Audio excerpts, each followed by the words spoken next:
एक बार आ जाओ चेक करा दो।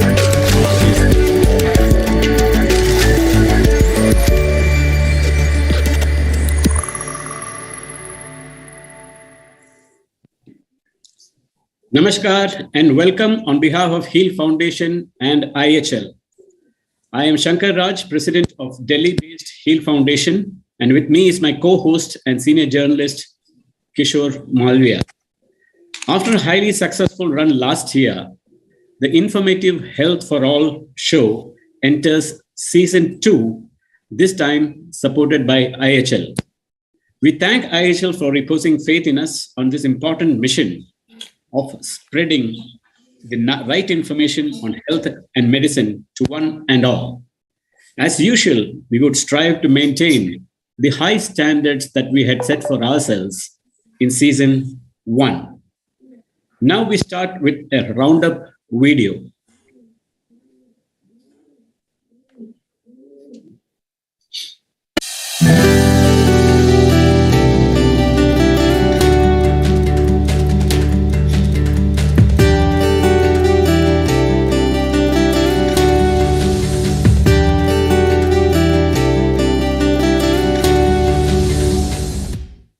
So episode number 3 is on Rid the World of Fad Diets and Gimmicks Day. It seeks to promote weight management and encourage people to eat healthy and have a balanced diet. What exactly do you mean by fad diets? So whenever we come across this word fad diet, the first thing which should strike our mind is anything which is promising a quick weight loss. I think fad diet has now been synonymously being linked to weight loss. So anything which is being saying that you can lose your weight very, very fast is something which is a fad diet. Now, what we are basically trying to say is that 2-3 things have to be kept in mind if you want to define a healthy weight loss vis-a-vis a fad weight loss. The first thing is anything which is sustainable. Can you do it for a very, very long period of time? If yes, it is something which is more healthier and balanced and can be done. The second is, of course, there are different definitions which we talk about in the very categories of, a weight loss program which can be categorized as a fad diet, where of course we are just talking about, we are actually omitting one or the other type of a major food group. So I'm sure during our discussions, we will talk about the different fad diets. But just to take an example, something which says that, remove your carbohydrates from your diet and you will lose weight. You would definitely lose weight because obviously your intake of food in terms of calories has suddenly come down. But again, as I said, is it sustainable? So I think the first thing which should come to anybody's mind whenever you're following a diet or probably a healthy diet plan is it sustainable? Can I do it? Is it practical for a long period of time? What are the types of fad diets now currently, in the market, in the sense that people practice? A fad is basically something that the mob is doing, and then you think because it's working for a celebrity or it's working for an influencer or it's because it's working for the masses, it's something that you want to do. And I've seen these trends of fad diets, right? Usually some influencer picks up some particular diet, talks about it on their whatever social media platforms, then PR comes along and PR writes all out about that, takes in nutritionist quotes. I've been approached to quote on such diet. And then suddenly people reading magazines and papers are like, oh my God, this diet is the answer to my solution, right? So there are with what Miss Ritika said about keto, I do have a slightly different perspective there, because that diet, if you understand the biochemistry of ketosis itself, can be used as a medical intervention in some metabolic conditions, but we won't go there right now. Your question was what kind of fad diets I have seen. Extreme keto, like just becoming an evangelist for keto is one of those fad diets. Veganism, I think, is the biggest fad that is encompassing our entire planet, and I do not think there's anything that's causing more harm to human health than this entire plant-based vegan towards like eliminating animal protein and animal foods. Ancestrally also we have seen, like there are no cave paintings of humans holding salad bowls and laughing. There are cave paintings of humans hunting, celebrating those hunts, and that is what we've always seen in our ancestral diets, right? So veganism is the biggest fad that's really taking over our planet.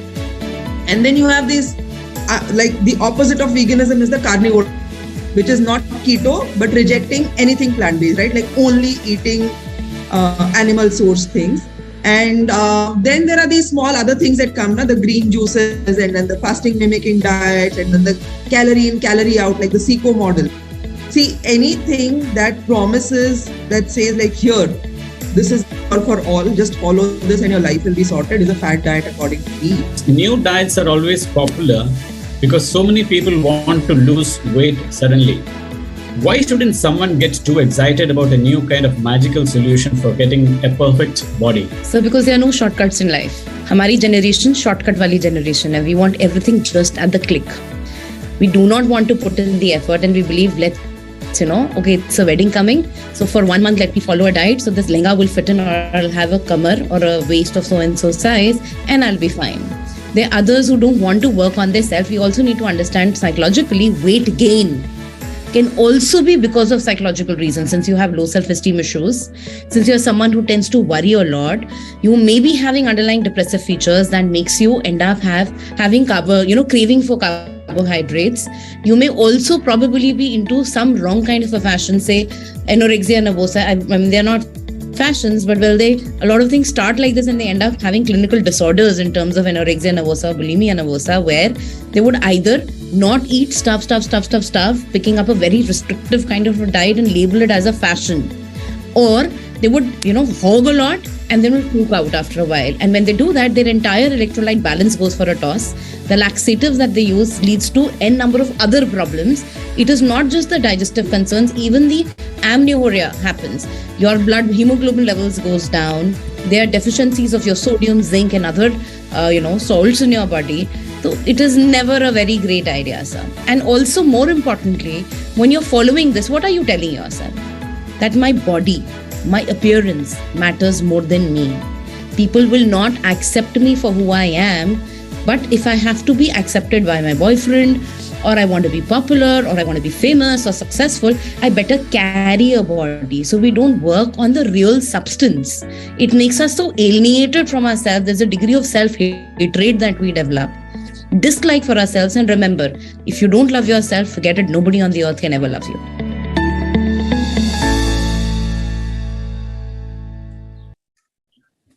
Welcome back. We now enter into the session and we have the session intro video.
Welcome back. Today's topic of discussion is strengthening India's primary healthcare system, current status, and the way forward.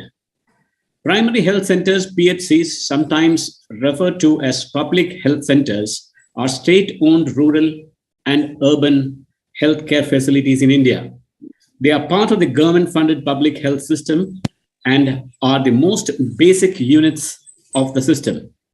As on March 31, 2019, there were 30,045 public healthcare centers in India, in which 24,855 are located in rural areas and 5,190 in urban areas.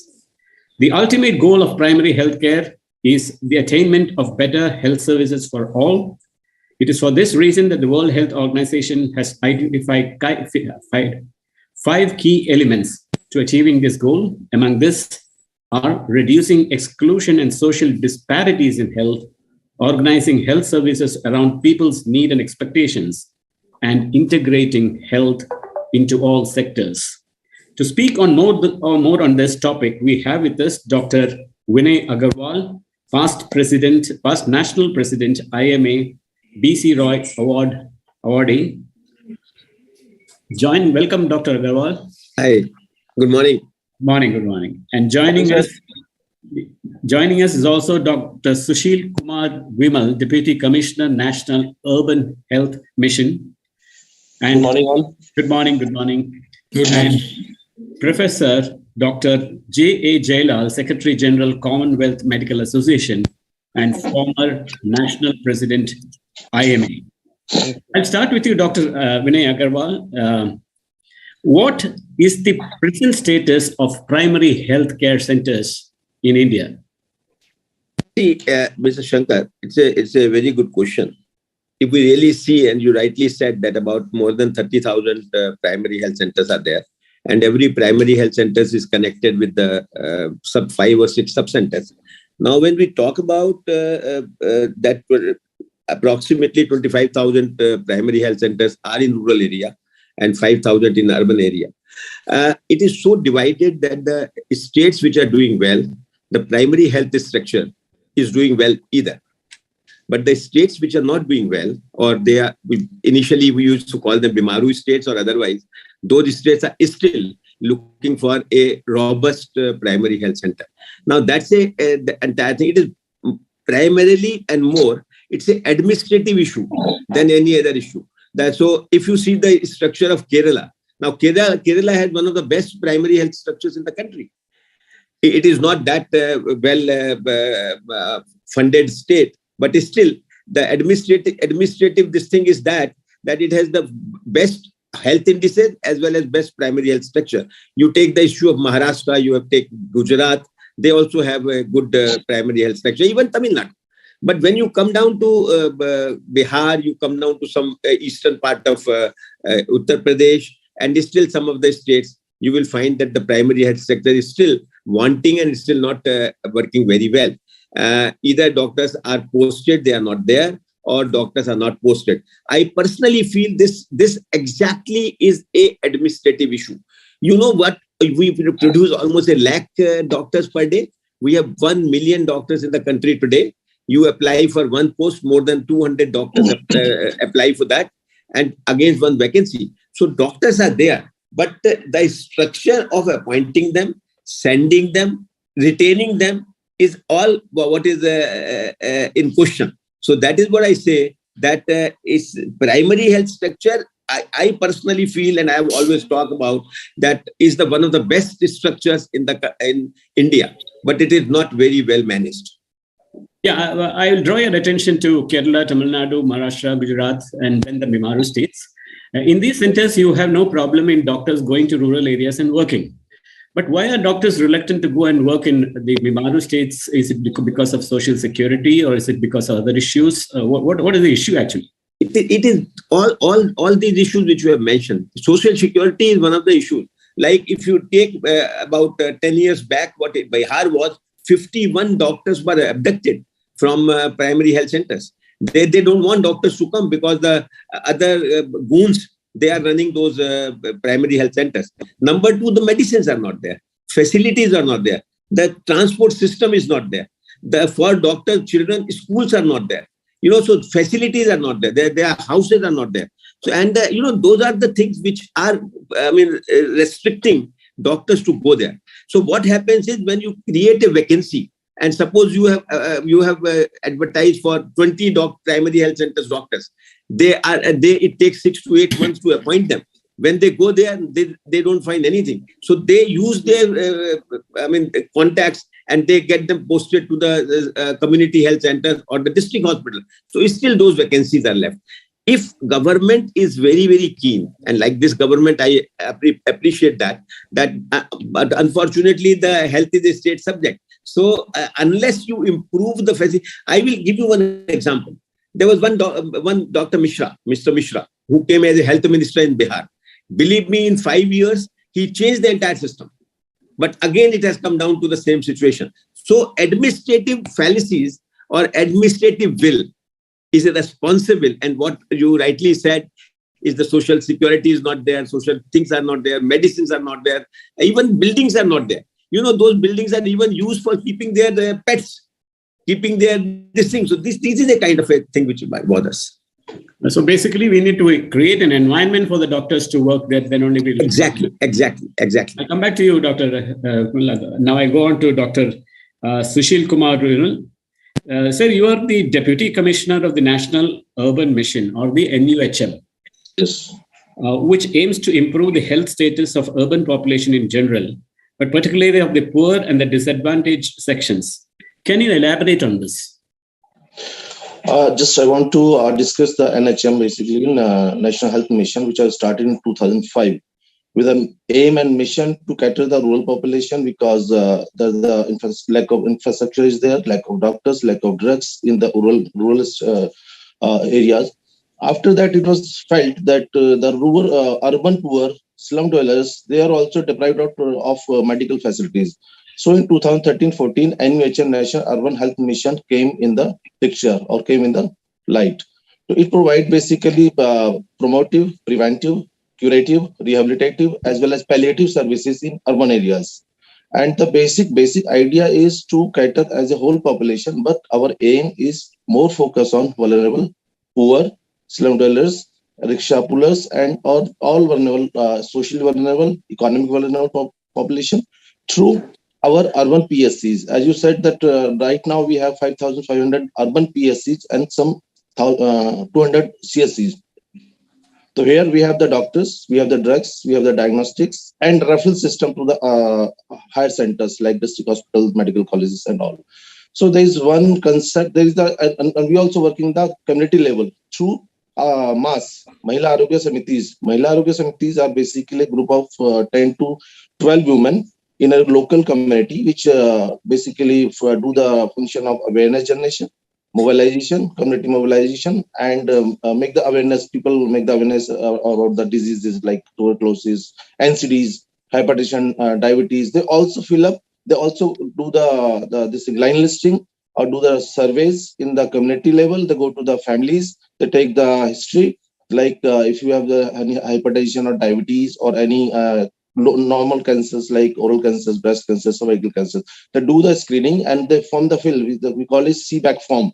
And they report to the nearby PSC. Then if there is any significant finding, the patient are referred to the PSC level. The doctors examine the patient for the diabetes, hypertension, NCDs basically. So this is our structure. Not only maternal child health, we also provide NCD services, non-communicable disease. As we know that there is a epidemiological shift from communicable to non-communicable.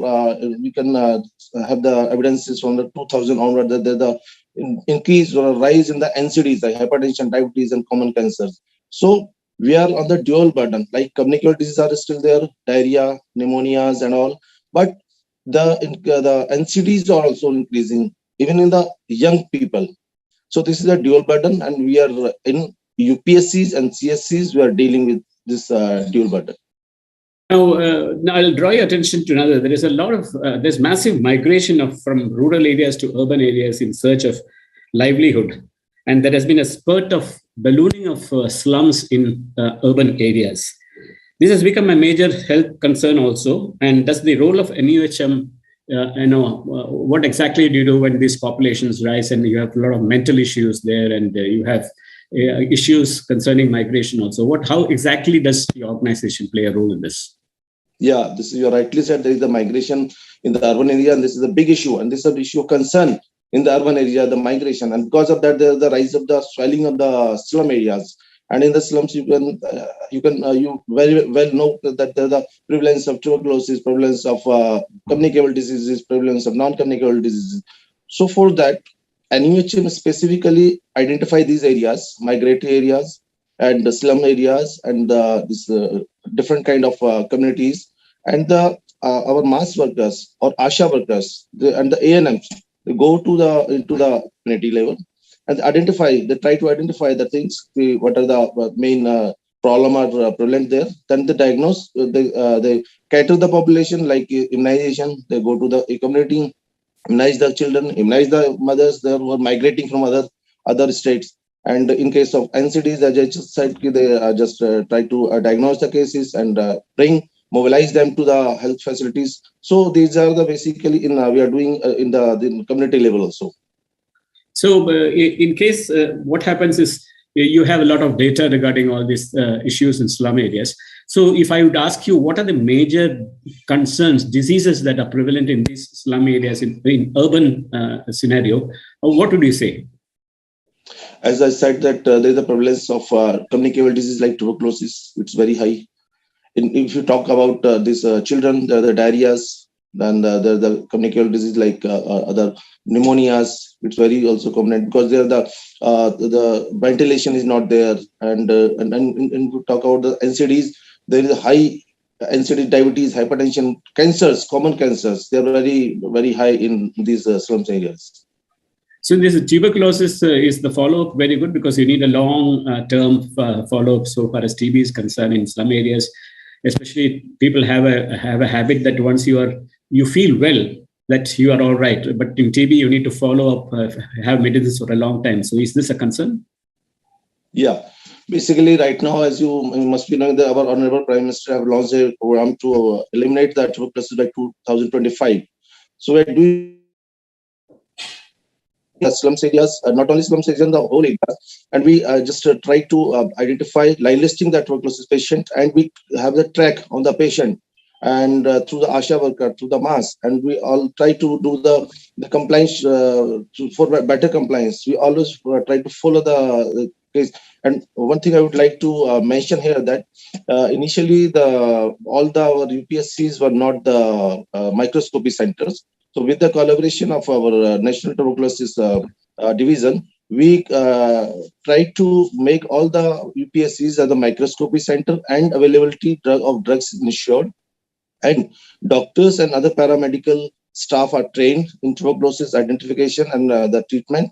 So we are doing the accessibly for treatment and management of the tuberculosis in the urban areas. Thank you. I'll come back to you, and I'll just move on to Professor Jayalal. Welcome, Professor Jayalal. Thank you, sir. Sir, you are also the former national president of IMA. So I will just draw your attention to one recent report which came, which said the funds for the Ayushman Bharat Pradhan Mantri Jan Arogya Yojana should be used exclusively for the private sector for strategic purchase and creating a retainer system, and not for critical gaps in the funding of government hospitals, which is what the IMA has suggested. And it is also said that the upcoming union budget, this is a wish list for the union budget, the Indian Medical Association has said that the deficit funding is the most important cause behind the lack of penetration of ABPMJAY. What's your view on this, especially since you are a IMA background?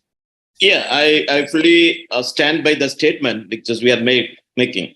The concept of Ayushman Bharat, which wants to coverage the universal health coverage to the people in large, is a very, very welcome move. But unfortunately, what has happened is this entire money is nearly 75% of that is now diverted to the government public health hospitals. It is a ridiculous statement that government hospitals were created for serving the people free of cost. Now you are saying in a one way, you are provided 5 lakhs by the government. And when you go to the government hospital, we will give that money to the government hospital.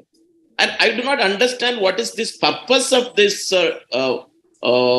the magical words which they are using. The private hospital, public hospital intended to be the free, irrespective of whether you have a card or not, whether you have any other system. When they come, we treat. But now, unfortunately, every government hospital, the majority of the time work is allotted only to enrolling the people into the Ayushman Bharat and providing a data that we have covered so much of people. So this is a fallacy of the Ayushman Bharat. But we welcome the principle. There are plenty of hospitals across the country with the private hospitals, but if you can provide and enlarge the opportunity for only for that and provide the deficit funding basis, the coverage will be more, the real beneficiary people will be utilized.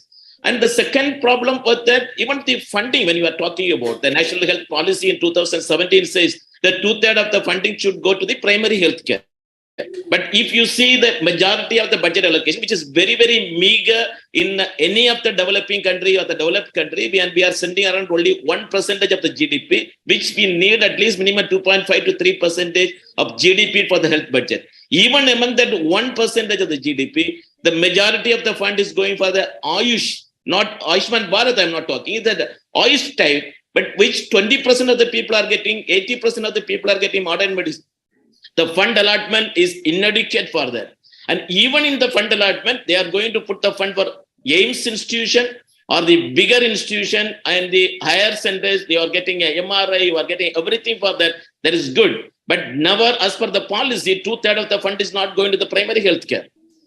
And you see, primary healthcare is not only talking about health. Primary healthcare is covering the majority of the SDG. Our development goals is poverty, inequality, the climate change, and the respect to the woman. So all this is covered under the primary health center. So if you are able to allot without the lip service in real sense, and if you want to provide these centers to the primary health center updation, I think that is going to be there. But unfortunately, we prefer a route of a different scenarios, projecting that we have covered so much of people in the India. And I'm not talking on the private sector and what should be there. But my intention and our Indian Medical Association is organizing to see in every state, everywhere, that has been unfortunately projected, the fund which are allotted to the government hospital. Instead of that, they can go directly, encourage the government hospital to come up, and all the funding should be given directly to the government hospital. Why should be a third middleman to give that funding? Now, 30% of the funding is going for administrative expenses. So that is our concern on that primary healthcare spending in our country. Thank you. I think you are very frank about it. Thank you very much. Now, I'll ask you another question. Professor Jayalal, you are the Secretary General of the Commonwealth Medical Association. What exactly are the goals and achievements of the Commonwealth Medical Association? What is this organization about? The Commonwealth Medical Association is the federation of the medical association in the 56 countries of the Commonwealth. So all the Commonwealth countries are coming under that. So the Commonwealth Health Ministers Forum and Commonwealth Health Forum discuss on advocacy of the health policies and health inequalities presenting in the various regions of Commonwealth areas, where the reciprocal help and the sustainability by doing the symbiotic help is best possible. One of the objective of that is the inequality to be avoided. So the qualitative and affordable health care should be accessible to all the people. And wherever the countries can provide, whether it is in administrative help or in the material help or in the kind of knowledge spreading, that we will be interacting with each other. So some of the countries has a specific needs come, specific problem. And we talk about the vaccine excess here when African countries are suffering with, they are not able to get a vaccine. And we are talking about 4th dose and 5th dose, but we are not able to give the first dose to the majority of the people. So this inequality, how best we will be able to cover. But this year we are also concentrating on the climate change concept with the Commonwealth is taking it as a priority basis, because that is also one of the development goal which we have. Poverty alleviation and providing the equal accessibility to the healthcare is a priority agenda. Now, what did the association do during outbreaks of epidemics in certain Commonwealth countries or even during the pandemic? What exactly were we doing? So we have, including in out of Belsey is one Commonwealth state where they have a lot of flood and they had a spreading of the epidemiological diseases, and we could spend money and manpower. We could spare the manpower to send there and knowledgeable community health experts to that particular country to the help. Now the Togo is one country now asking for a help, and we are now planning to send the manpower to that particular countries where the knowledge provision can be done. And we also work along with the WHO whenever the WHO is asking for some kind of help in a particular region, and we are able to depute the nearby countries and talk with the government and get some financial help also to the particular area. And more on the know-how or the knowledge sharing is the priority agenda which we are involved in. Yeah. Please stay with us for the second round of questions. I would just like to remind the viewers that we are live on YouTube and Facebook. I'll come back to you, Dr. Vinay Agarwal. Professor Jayalal was quite frank about the statement put out by IMA. What is your view on this? See, I mean, as a IMA activist and a past national president, I firmly believe that government priorities have to be reallocated.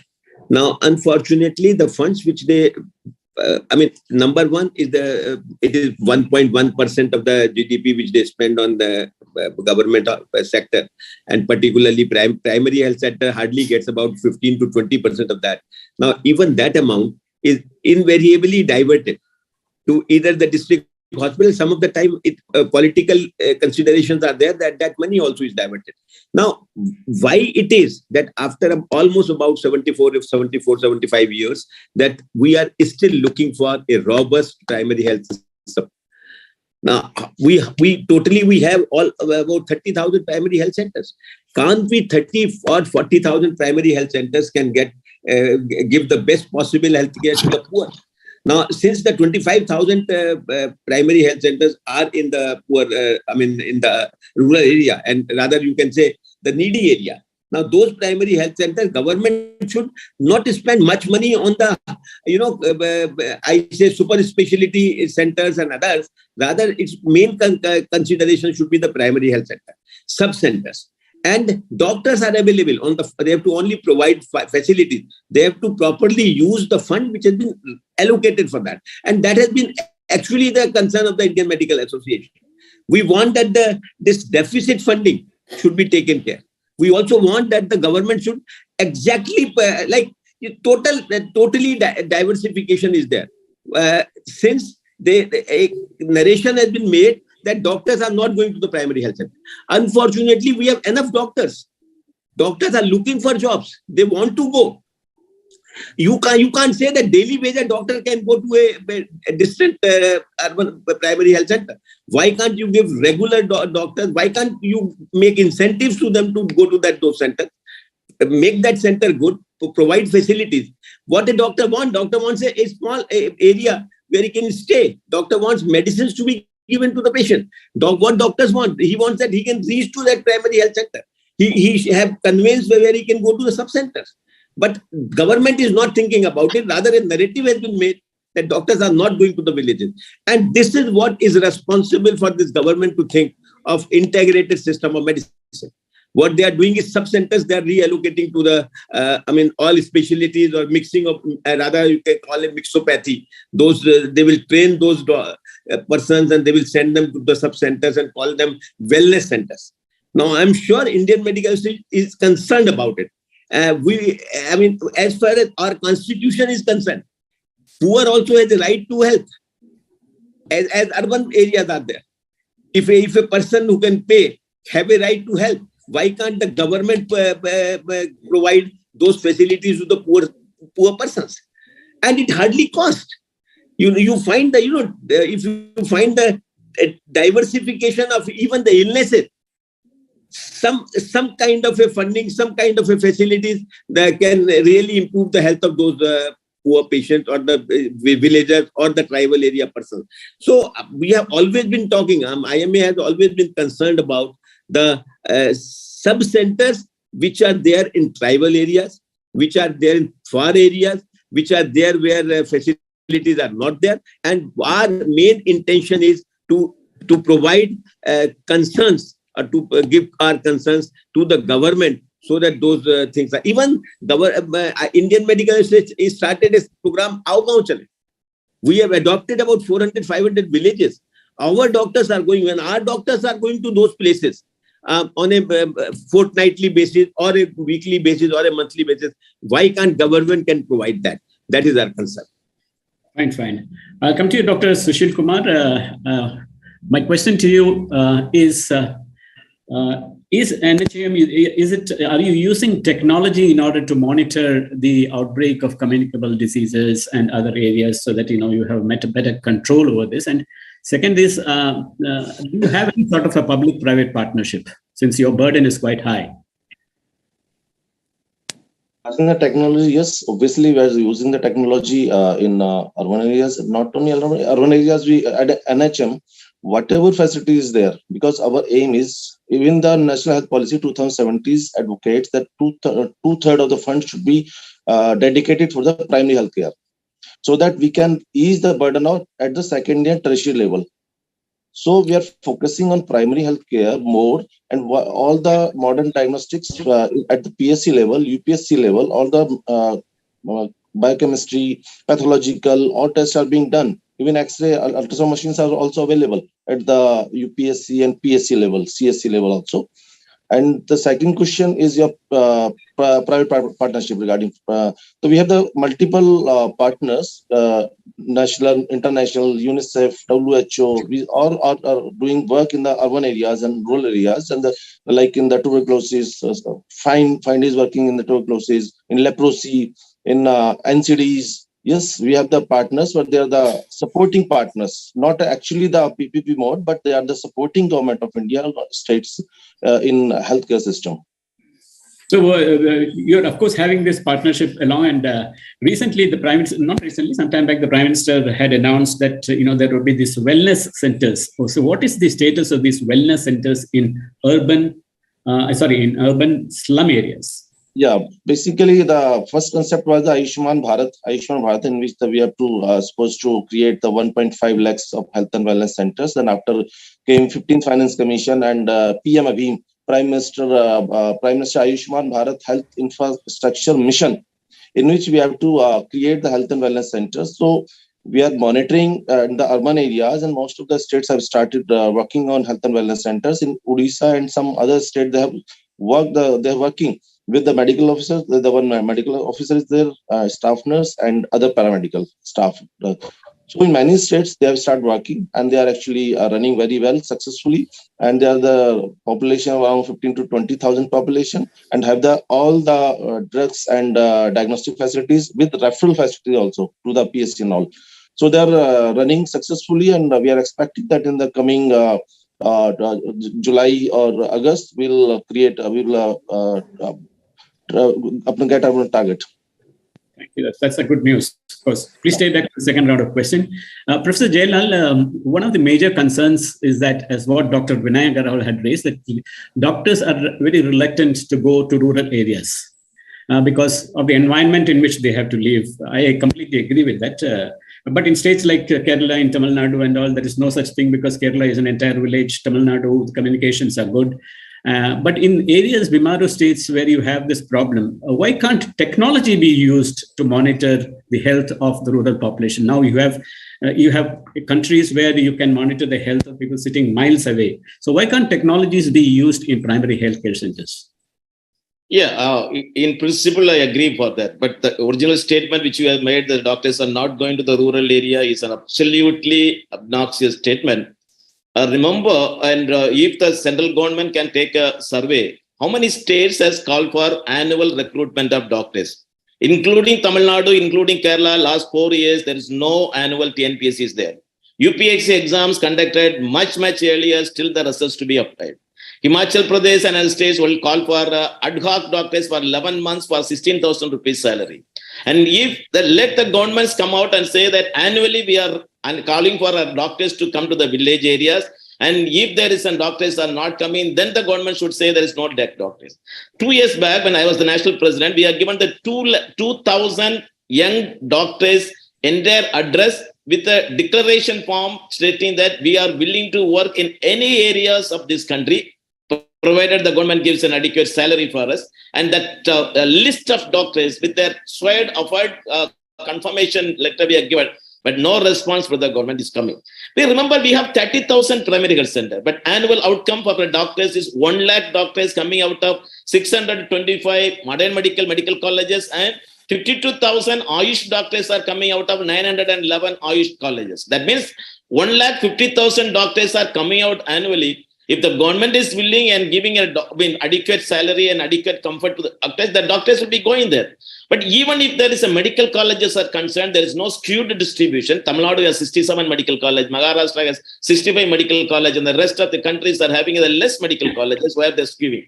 And if you among them, you are seeing, if you are one doctor is studying in AIMS, he is getting 1,10,000 as his fees from the salary. But the doctor is working in Himachal Pradesh is only getting a 17,000 as a salary. So this dichotomy and variation is the first thing that administrative level we need to improve. And secondly, any institution depends upon man, money, and material. Man, there is no shortage. Money, I think it is the gone now. Dr. Sushil Kumar has said that we have enough money to fund the primary health center. And equally, the material is most important. That material comes with your question of using the telemedicine and advanced medical equipment and the knowledge materials we are having. Yes, we are for that. Indian Medical Association is also working and promoting the telemedicine concept, which is now coming out, where the rural areas can down. That certain areas like the screening for prematurity, screening for eyes, diabetic screening, the lot of innovative things are going on. But remember, in a rural area, it is not only that hospital is not there, there is no broadband is not there.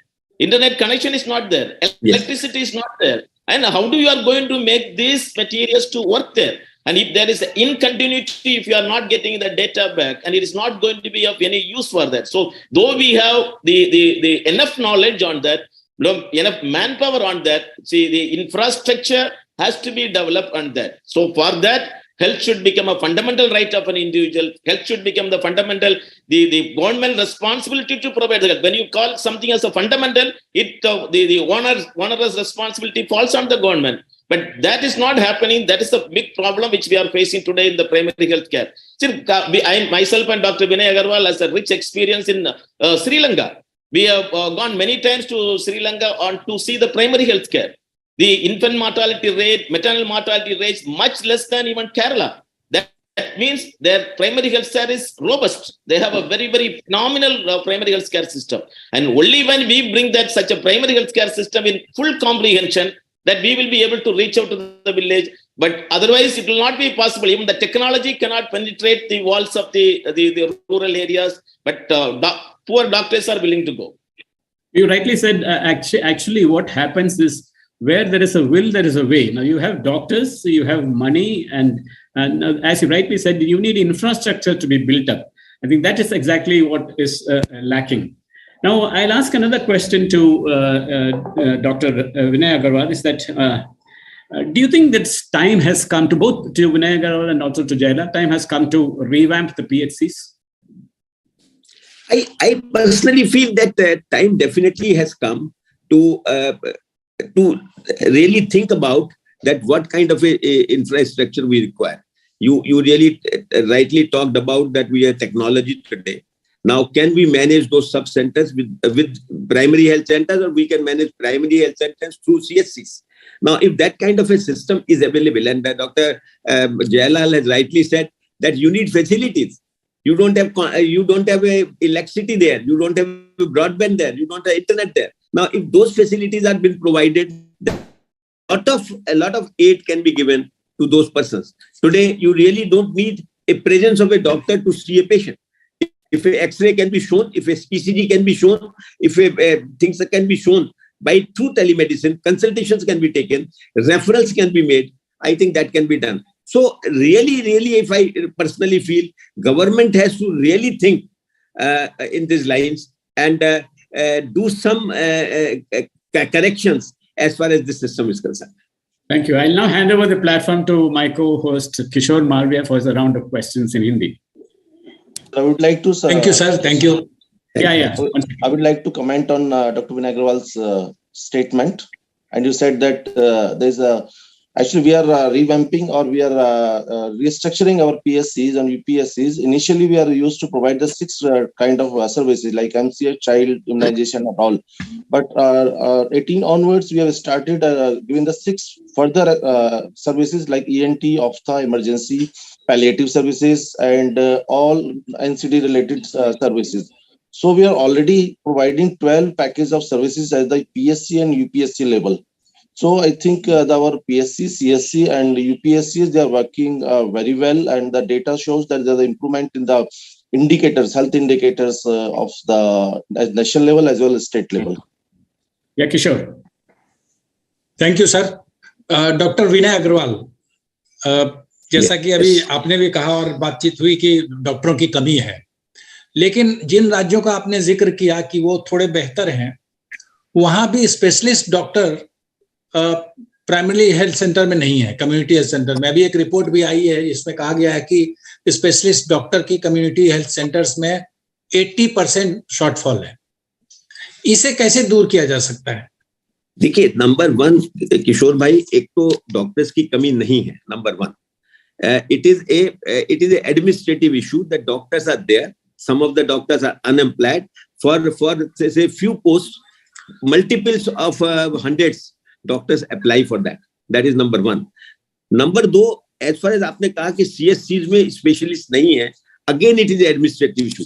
When you appoint a physician for a CSC, and if the facilities are not there, that post is been diverted to the district hospital. So on paper you have a specialist, but unfortunately those posts are diverted to the district hospitals, and those doctors work in district hospitals. Suppose 600 vacancies are created in a year. As rightly said by Dr. Jayalal, that UPSC interviews are not being taken on a yearly basis. You appoint against those 600 posts 1800 doctors, keep them on a waiting list. But unfortunately, next 1.5 years, they are not posted. If they are posted, by the time district hospitals have those vacancies, and those they are diverted, because that if you call it district CDMO, who is sitting in the district hospital, his mere concern is not the primary health center. He looks at district hospital that those vacancies are filled. And simultaneously, suppose a surgeon is available in the CSC. I have seen CSC, community health centers, where surgeon is there and anesthetist is not there. I have seen a center where ultrasound machine is there, radiologist is not there.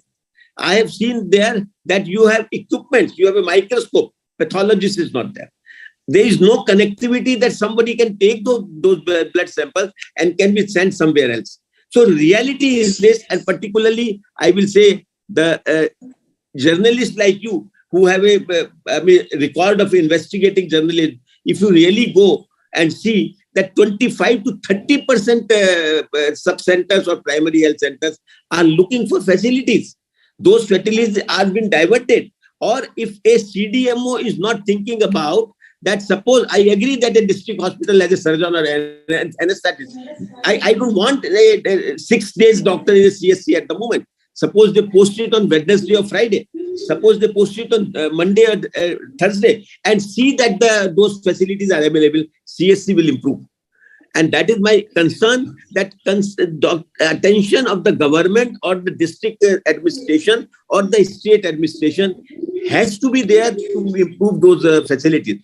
And fortunately or unfortunately, the states where that concern is there are doing well, and the states where that concern is not there are not doing well. आपने सही कहा doctor साहब, infrastructure और facilities की कमी है। यहाँ तक कि डिस्ट्रिक्ट हॉस्पिटल में भी हमने देखा है बीमारू राज्यों में कि MRI कराना हो तो स्टेट कैपिटल जाते हैं। स्टेट कैपिटल छोड़कर B और C ग्रेड के जो सिटीज हैं स्टेट्स में, वहाँ की हालत बहुत खराब है। डॉक्टर साहब, इसमें आप IMA के अध्यक्ष रहे हैं, इसमें प्राइवेट सेक्टर की क्या भूमिका देखते हैं? क्या वो अपने CSR फंड से रूरल एरिया में कुछ कर सकें, क्योंकि वो भी गांव में नहीं जाना चाहते? देखिए, if you see the real picture, असली पिक्चर ये है कि डॉक्टर्स तो गांव में जाना चाहते हैं, इवन प्राइवेट डॉक्टर्स भी वहां अपने क्लिनिक्स खोलना चाहते हैं, but there is no proper incentives about it. Now जैसे अभी इन्होंने आयुष्मान भारत स्कीम खोली है, अब आयुष्मान भारत स्कीम का एक्चुअली इफ यू सी कि उसका स्ट्रक्चर क्या है, उसके पेमेंट मॉडल क्या है, हम पीपीपी मॉडल को कैसे इंप्लीमेंट कर रहे हैं, those are in question and Indian Medical Association has said suggestions to improve कि हम उस आयुष्मान स्कीम को इम्प्रूव कर सके। मेरा दूसरा कहना है कि IMA is body which is there to provide and help, but there are industries. While you are giving a license to a industry in a specific district, why can't you provide, tell them that they should, as a part of their CSR, they should adopt 1 or 2 primary health centers, and that should be made compulsory. Suppose like Birlas can run primary health centers. Suppose some of the big industries can run primary health center. Why can't a pharmaceutical company which is there in a particular state can be made responsible for running those primary health centers? And so as a CSR activities, industries, religious institutions where government is giving funds, or the groups where government, or NGOs where government is giving funds, see to it that those funds will only be available if they adopt 1 or 2 sub-centers or 1 or 2 primary health centers. I am sure the situation will change. Doctor Vimal, Modi सरकार health care पर बहुत कुछ कर रही है, बहुत काम कर रही है। आयुष्मान भारत सिर्फ एक उदाहरण है, लेकिन इसके बावजूद पीएमसी की हालत बहुत अच्छी नहीं है। उसकी एक वजह यह भी है कि हेल्थ केयर जो है वो स्टेट सब्जेक्ट है। क्या आप इसमें कोई गड़बड़ी देखते हैं कि चूंकि स्टेट सब्जेक्ट है और राज्यों के पास पैसे नहीं है, उसके कारण भी ये दिक्कतें आ रही है? क्या इसमें केंद्र सरकार की भूमिका ज्यादा होनी चाहिए? क्या आप इसका सोल्यूशन देखते हैं? देखिए, जो NHM है, केंद्र सरकार जो स्टेट्स को फंड करती है, वो NHM के अंतर्गत जो UPSC और CSC जाती हैं उनको करता है। नॉर्मल स्टेट्स में भारत सरकार 60% बजट देती है, 40% स्टेट को करना होता है, बाकी नॉर्थ ईस्ट स्टेट्स में 90% देती है, 10% नॉर्थ ईस्ट के करते हैं। ये बात सही है कि क्योंकि 60% 40% स्टेट का अपना मैटर होता है। अब मैं एक एग्जांपल देता हूँ। कुछ ऐसे डिस्ट्रिक्ट्स हैं स्टेट्स के अंदर जहाँ की एक रेडियोलॉजिस्ट अवेलेबल नहीं होता, एक पीडियाट्रिशियन होता है और एक मेडिसिन का होता है। कुछ मेघालय जैसे मैं गया था, वहां पे इस तरह की सिचुएशन थी कि वहां पे स्पेसिस्ट नहीं अवेलेबल थे। इसका कारण मैं जो मुझे लगता है कि ये एक तरह से डिस्ट्रीब्यूशन स्पेशलिस्ट या डॉक्टर्स का नहीं है। अब अगर आप दिल्ली में आएंगे तो दिल्ली में आपको सारे डॉक्टर्स मिल जाएंगे, हर स्पेशलिटीज के मिल जाएंगे, लेकिन वहीं आप रिमोट में थोड़ा जाते हैं तो वहाँ के स्पेशलिस्ट नहीं आते, क्योंकि कंसंट्रेशन जो है वो सारी जहाँ फैसिलिटीज ज्यादा होंगी, जैसे मेट्रो सिटीज हैं, बड़े बड़े शहर हैं, लोग वहाँ जाना पसंद करते हैं। जैसे विनय अग्रवाल सर ने कहा कि गाँव में जाना चाहते हैं लेकिन सुविधाएं नहीं है उनको। वहां पे अगर कोई सुविधा नहीं मिलेगी, सोशल सिक्योरिटी नहीं मिलेगी और आपको इनसिक्योरिटी में रहना पड़ेगा, तो लोग नहीं जाना पसंद करते। अब आपने जो सवाल पूछा था कि अपना जो मोदी सरकार जो कर रही है वो बहुत बढ़िया वंडरफुल काम चल रहा है। बहुत सारी स्कीम्स हैं हेल्थ में। अब टेक्नोलॉजी आ गई है, अब कंसल्टेशन, टेली कंसल्टेशन PSCs पे यूज हो रही है, CSCs पे हो रही है, मेडिकल कॉलेज से कनेक्टेड हो रहा है। आपके ड्रग्स एंड डायग्नोस्टिक्स बहुत अच्छा आ गया है। इम्यूनाइजेशन आपका बहुत बेहतर हो गया है। आपका अगर NFHS 4 और 5 में अगर आपका डेटा एनालिसिस करते हैं तो बहुत ज्यादा इंप्रूवमेंट है, इम्यूनाइजेशन में इंप्रूवमेंट है। आपका ट्यूबरकुलोसिस काफी कंट्रोल हुआ है, लेप्रोसी ऑलमोस्ट एलिमिनेट हो चुका है। कुछ ऐसी बीमारियां हैं जो काफी एलिमिनेट हो चुकी हैं और कुछ वर्ज पे हैं कि जो हम एलिमिनेट करना चाह रहे हैं, जो कर रहे हैं। कम्युनिकेबल डिजीजेस पहले से कम हो गई हैं, क्योंकि एक हेल्थ जो मल्टी डायमेंशनल सब्जेक्ट है। नॉट ओनली हेल्थ, आपका सैनिटेशन भी होता है, आपका एनवायरनमेंट भी होता है, आपका एयर पोल्यूशन भी होता है आपको, तो इसलिए आपको एक मल्टी सेक्टोरल अप्रोच करनी पड़ेगी। क्योंकि हम हमेशा हेल्थ सोचते हैं कि हम सोचते हैं health department, not only health department, we have to adopt a multi sectoral approach, जिसमें एनवायरमेंटल भी देखना पड़ेगा, आपको सैनिटेशन भी देखना पड़ेगा, आपको जेंडर इक्वालिटीज भी देखनी पड़ेंगी। तो इसलिए एक अप्रोच, मल्टी प्रोंज अप्रोच लेकर अगर हम चलते हैं तो हेल्थ का एक अच्छा सा इंप्रूवमेंट हो सकता है। हम ये नहीं कह सकते कि डॉक्टर्स की कमी, डायग्नोसिस की कमी या ड्रग्स की कमी या इंफ्रास्ट्रक्चर का है।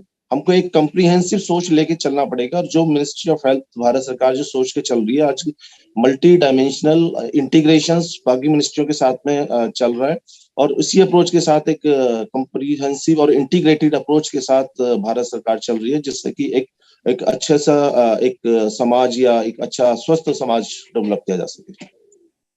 डॉक्टर साहब, एक चर्चा ये भी चल रही है काफी दिनों से, इस पर बहस चल रही है, लोग पक्ष में और विपक्ष में बोलते हैं कि डिस्ट्रिक्ट लेवल तक तो ठीक है, लेकिन डिस्ट्रिक्ट लेवल से भी नीचे ब्लॉक लेवल तक पीपीपी मॉडल पे काम होना चाहिए, ताकि जिन सुविधाओं की कमी की बात आप कर रहे हैं वो सुविधाएं दूर हो सके। राज्य कह देते हैं हमारे पास पैसे नहीं है, तो पीपीपी मॉडल पे काम हो सकता है क्या? देखिए, कुछ मॉडल्स अभी हमारे चल रहे हैं। मैं अर्बन एरियाज की बात करूंगा तो पीपीपी मॉडल पे कुछ यूपीएससी, कुछ स्टेट्स ऐसे हैं कि जहाँ पे पीपीपी मॉडल पे पूरा उन्होंने एचआर दिया हुआ है। कुछ मॉडल्स ऐसे हैं कि भारत सरकार उनको पूरा पैसा देती है, फंड देती है, और वो पूरा यूपीएससी इंफ्रास्ट्रक्चर ये सब चला के देख रहे हैं।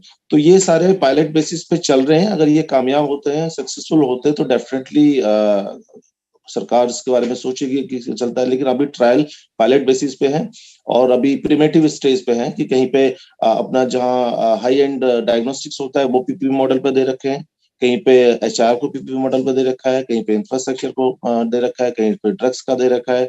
तो ये पायलट बेसिस पे चल रहे हैं। अभी स्टडीज चल रही हैं, स्टडीज हो रही हैं, रिसर्च चल रही है। जैसे अगर ये सक्सेसफुल हो तो डेफिनेटली इस पे सोचा जाएगा। Thank you sir. Doctor Jayalal, international organisations की क्या भूमिका हो सकती है प्राइमरी हेल्थ केयर को स्ट्रेंथन करने की? Yeah, now if you see the majority of the international countries, the primary health care is one of the fundamental and priority area of that. And you talked about specialists in the beginning. And unfortunately, the only one country where there is no specialist of family medicine or primary health care is in India.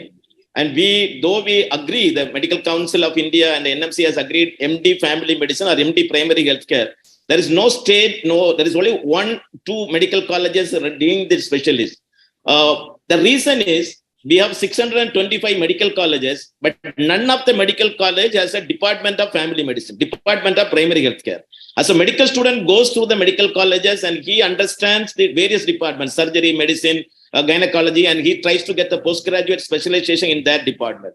But if by one stroke, the government of India can establish and say that every medical college should have a primary health care or the family medicine department, the specialist of family medicine will come back. You cannot need a multiple gynecologists, physician, radiologists in a primary health center. If you are having a trained physician of a primary health care or a family physician, and he will be able to take care of the primary health centers and the need. So this is what we are emphasizing from the international model. If you take UK, USA, any country, the primary health center. Second, the international model is always the tri-stage system. That is, a person who has a difficulty has to go to the family physician or a primary health care physician. Then only with his referral, he can go to the secondary health care or a tertiary health care. You cannot go from a rural village directly to the AIMS neurologist and go for a headache. And you have to go through the family physician of your rural area. Then he has to refer the patient to the district hospital. And from there, you have to go to the specialist area. And that system is not there in our India or even in any medical colleges. That system is not there. Directly, people can come and access to the topmost super specialty or the subspecialist. So that is another area where we are focusing that the basic system or the triage system should be there in the reference.